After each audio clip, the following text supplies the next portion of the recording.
إحدى القرى المجاورة በአንድ አቅራቢያ መንደር مرضت الأم አሮጊት እናት ታመመች።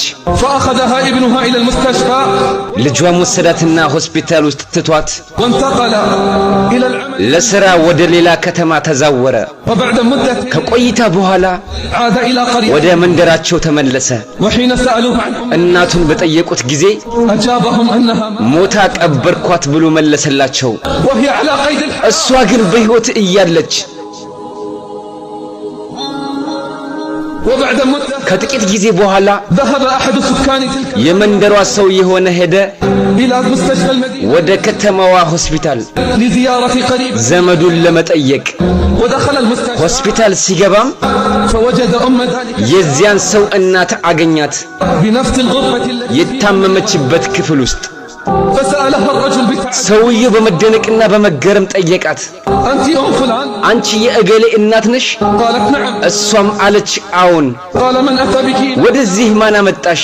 ومنذ متى؟ ከመቼ ጀምሮስ እዚህ ነሽ አላት። قالت أخبرني ابني منذ سنتين ከሁለት ዓመት በፊት ልጄ ነው ያመጣኝ፣ ከዚያ ጊዜ ጀምሮ አላየሁትም አለች። اسمعوا ماذا تقول. የምትለውን ስሙ። تقول ትላለች والله إني خائفة ወላሂ እኔ በእሱ ላይ እፈራለሁ፣ والله إني خائفة ወላሂ እኔ በእሱ ላይ እፈራለሁ أن يكون قد أصابه مكروه ምናልባት ክፉ ነገር ደርሶበት أو حصل له ወይም መጥፎ ነገር አግኝቶት ይሆን። يا الله ያ አላህ ما أحلم እናት እንዴት ታጋሽ ነች፣ وما أحن እንዴት አዛኝ ነች፣ وما أشفقها እንዴት እርህሩህ ነች።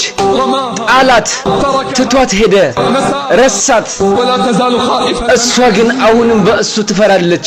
فقام الرجل ሰውየውም አስፈላጊውን እርምጃ ወስዶ وأخرجها وذهب بها አስወጣትና ወደ መንደሩ ይዟት ሄደ። ثم قام بإعداد ከዚያም ትልቅ ግብዣ አዘጋጀና ودعا كل የመንደሩን ሰዎች በሙሉ ጠራ። وألح على ابنه ልጇ እንዲገኝም አጥብቆ ነገረው።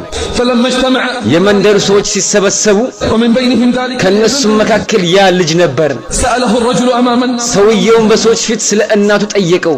فقال إنها ماتت እሱም አለ ከሁለት ዓመት በፊት ሞታለች قال إنها ماتت አለ። እሷ ሞታለች ከሁለት ዓመት በፊት። فقام الرجل ሰውየውም ተነሳና وطلب العجوز አሮጊቷን ጠራት። ثم أتى بها أمام الناس በሰዎች ፊት ይዟት መጣ። وقال አለውም هذه أمك يا فلان እገሌ ሆይ ይህች እናትህ ናት። وقال للعجوز ለአሮጊቷም አላት هذا ابنك يا أم እገሌ እናትህ ሆይ ይህ ልጅሽ ነው። فصعق الابن ልጁም በተሰበሰቡት ፊት ደነገጠ፣ أمام الحضور ولم يستطع መናገርም አልቻለም። صدقوني እመኑኝ إنها قصة حقيقية